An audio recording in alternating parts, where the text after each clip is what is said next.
Well, we've been in this series on heroes in the Old Testament together, and so far we've looked at Deborah, and then last week Dave shared with us about Moses. And then today we're going to study the book of Esther, which we're going to have to move kind of fast through our Bible passage because it's a whole book in the Bible just about this one hero. But Esther is actually going to be a little different than the other heroes we've talked about, because when we think about heroes, we think about God showing up and doing a big thing. You know, God parts the seas. God leads the hero into a huge battle. The stories are impressive. They inspire the sense of awe of all that God can do in us. But Esther's a little different because in Esther, something strange happens. And someone might know this. So in the entire book of Esther, there is one character who's never mentioned. Does anybody know who that is? That's right. It's God. God's never once mentioned in the entire book of Esther. God seems strangely silent, especially for a book of the Bible. But because of this, Esther's story is going to help us answer a question that I think we've all asked one time or another. What do I do when God seems silent? What do I do when God seems silent? What do I do if I pray and I say, God, I need an answer from you, and I get crickets? What do I do when I go to God and say, God, we need you to come and to fix this stuff that we're facing? And it doesn't seem like God's there at all. This feels especially pertinent to us right now with what we're going through all together. So we'll be covering Esther's whole story today. We're going to kind of hit the highlight reel starting in Esther chapter 1. So you can do your Pew Bible. We're going to do scriptures on the screen too because we're going to move kind of fast. All right, you ready? Esther chapter 1, verse 2 and 3. It starts, "In those days, King Asarius sat on his royal throne in the citadel of Susa, and in the 3rd year of his reign, he gave a banquet for all his officials and ministers." All right, so the king is introduced. He has a big feast. It is very extravagant. He has a few drinks. He calls for the queen, Ashti, to come, Queen Vashti, so he can show her off to his friends. He's just great, isn't he? Verse 12, Queen Vashti refused to come at the king's command conveyed by the eunuchs. At this, the king was enraged, and his anger burned within him. Queen Vashti refuses to come and be paraded around, and the king was mad, but even worse, the men got really nervous. They were worried if the queen could say no to the king, that other women might get some ideas that they could say no to. Women with independence. Anarchy. So they come up with a new plan. Verse 19, if it pleases the king, let a royal order come from him that Vashti is never again to come before King Asarius. Let that king give her a royal position to another who is better than she. Vashti is out. New queen. Let's start over. So they come up with a plan to gather all the young women together. Whoever the king likes best, that will be the new queen. The rest will be in his harem. They hoped this new queen would have less opinions, that she would rock the boat less. They had no idea what they were getting themselves into. Cue Queen Esther. Chapter 2, verse 5. Now there was a Jew in the citadel of Susa whose name was Mordecai, son of Jair, son of Shammai, son of Kish, a Benjamite.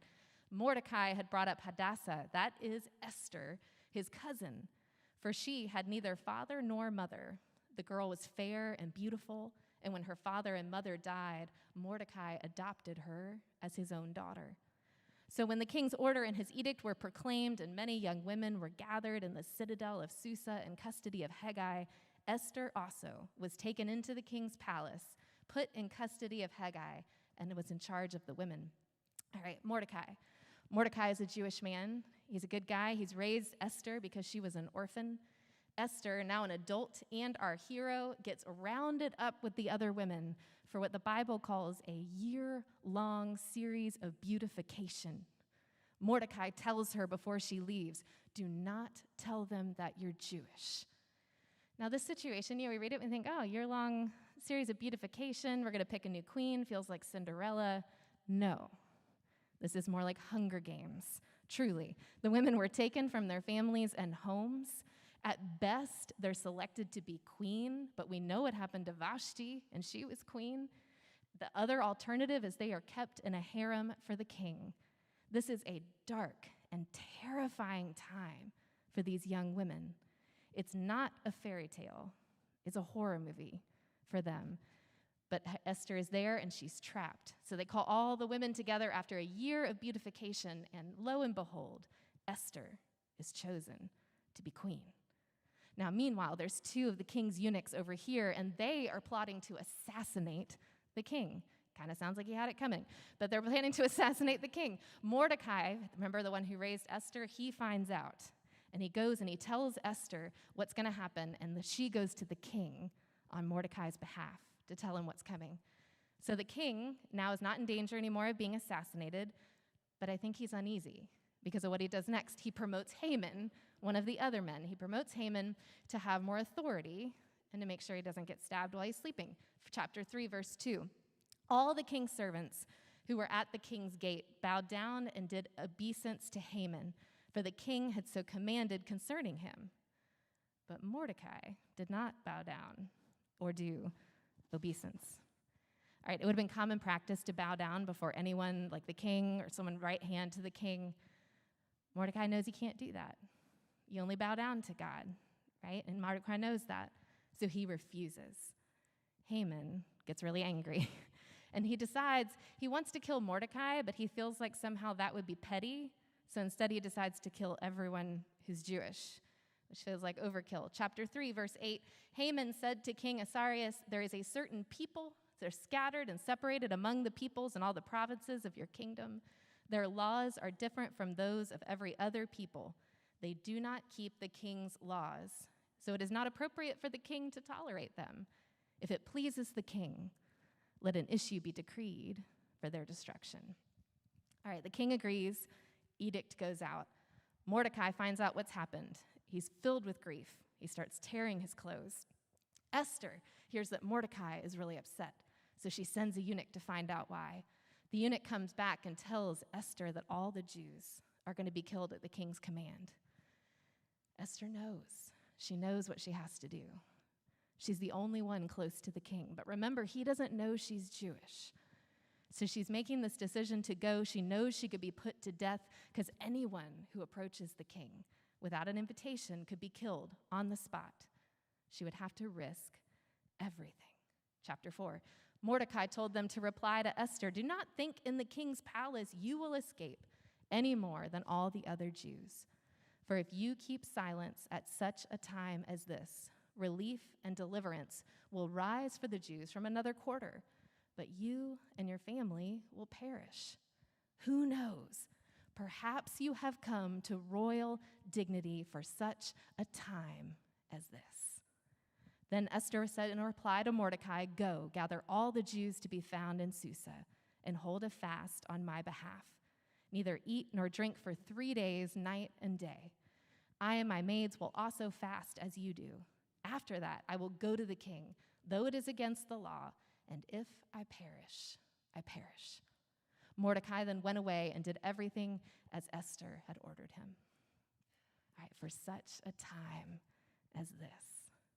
This is our first clear nod to God working in this story, even though God's not named. Maybe Esther's selection as a queen wasn't just a coincidence. Maybe, even though God's not mentioned, God is working tirelessly behind the scenes through our hero. So Esther fasts. She goes to the king. She wins his favor. He asks what she wants, and she invites the king and Haman to dinner. All right, now remember, who's Haman really mad at? Mordecai, right? Because Mordecai didn't bow down to Haman when he was elected to be with the king. Mordecai, at this point, is so angry, he's decided he wants Haman hung, like in the gallows in the city square and hung. So he's laying awake in the middle of the night, dreaming about this. The king, meanwhile, also can't sleep. He's laying awake late at night, and he wants to sleep, so he gets out essentially his diaries, the chronicles of everything that he's done as king, and he comes across an interesting fact. Mordecai saved him from being assassinated. So he calls Haman in the middle of the night. Haman comes in, chapter 6, verse 6 says, "What shall be done for the man whom the king wishes to honor?" And Haman said to himself, "Whom would the king wish to honor more than me?"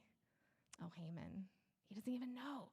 So Haman's so sure that he's the one that the king wants to honor that his reply is to decorate that person in robes and put them on a horse and parade them through the city streets and have everyone bow down before them.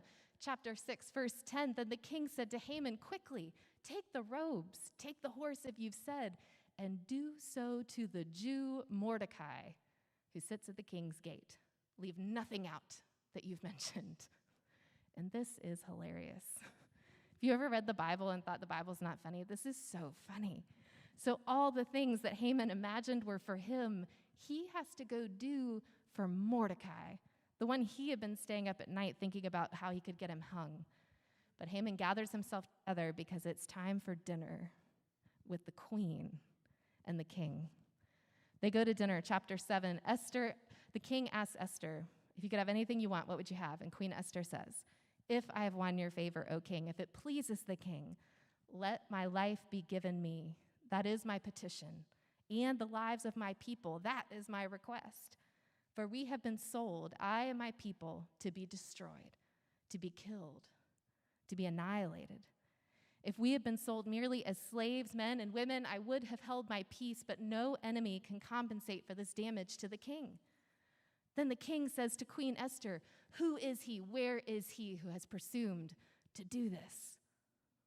Well, we know who that is, don't we? It's Haman. So Esther says to the king, it's Haman, your right-hand man, who said he's going to do this. He's the one that wants to kill us all. The king is so angry, he storms out. Haman realizes his number is up, and he throws himself towards Esther, begging for his life. And like something out of a soap opera, the king comes back in right at that moment, presumes that Haman has forced himself on the queen, and commands that he be hung, and not just hung, but on the gallows. What gallows? Well, the ones that Haman built for Mordecai. All right, but there's still one problem. The king has an edict still out there to kill all the Jews. And it's not like an email. Like, you can't just send another email. It's taken people on horses weeks to get this out to all the villages. So Esther goes again to the king, pleads for her people. And the king sends out a new edict, chapter 8, verse 11. These letters the king allowed the Jews who were in every city to assemble and defend their lives, to destroy, to kill, to annihilate any armed force or any people or province that might attack them with their children and women, and to plunder their goods. All right, so there's a lot of violence in the Old Testament, and go back and listen to the sermon on Deborah. We talked some about how we interpret this today. But at the end of Esther, the Jews fight back, and they're victorious. And there's this new holiday now set up to remember their victory. Chapter 8, it says, therefore these days are called Purim, for the word pure. Thus, because of all that was written in this letter, and of what they had faced in this matter, and of what had happened to them, the command of Queen Esther fixed these practices of Purim, and it was recorded in writing. All right, that's like your whirlwind view of the whole book of Esther. That's our story of our hero, with all its twists and turns, with the placement of Esther at the right place at the right time to save God's people. We see God's fingerprints all over this story, but God is never mentioned by name. No big miracles, no words from a prophet to Esther to assure her that God is there and with her.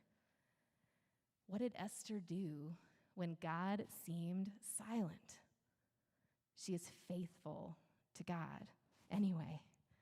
She fasts and she prays. She stands up for God's people and for Mordecai. She risks her life to protect them. Esther is faithful even when God seems silent, which is what heroes do. Heroes are faithful even when God seems silent. And this is true in your life too. In your life, you may never see a big miracle like the kinds we read about in the Bible. You may never hear words from a prophet to tell you how to interpret the things that you're seeing.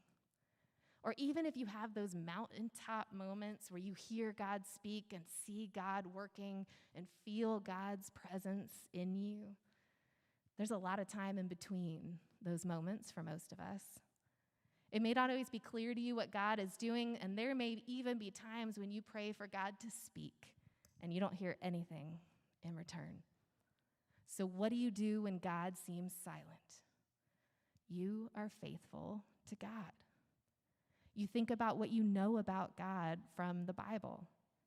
You remember the times you have experienced God move and work in the past. You hold on to the teachings of Jesus and you pray and you continue to do what God is calling you to do because you remain faithful in it. Because even when God seems silent, God is still there with you. God is still there. God is still moving in your life. God still cares about you. God even might be speaking to you in a new way through somebody else or in a different way, and you're still learning to hear it.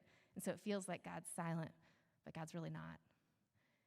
Even though we never hear God mentioned in Esther's story, God is so clearly working through every detail, through every moment, through Esther and her courage and her faithfulness for such a time as this. And God is working and moving in your life too, even when it's hard to tell. Sometimes being a hero means being a part of big, miraculous things that God is doing. But more often than not, it's remaining faithful, even when things are difficult, even when life is terrifying, and trusting that God is there, being faithful to God, even in that silence. All right, next week we're going to pick up with our next hero, but for today let's stop and we're going to take the offering. This is a time when we give to God out of what God's given us, and I can promise you, as someone who looks at this budget a lot, every dime, every dollar that we see come into this church goes right back into the work of building our community here and helping people out there in the world. So for whatever level you're able to give, we're grateful for your gifts. Let's worship God and let's do our offering.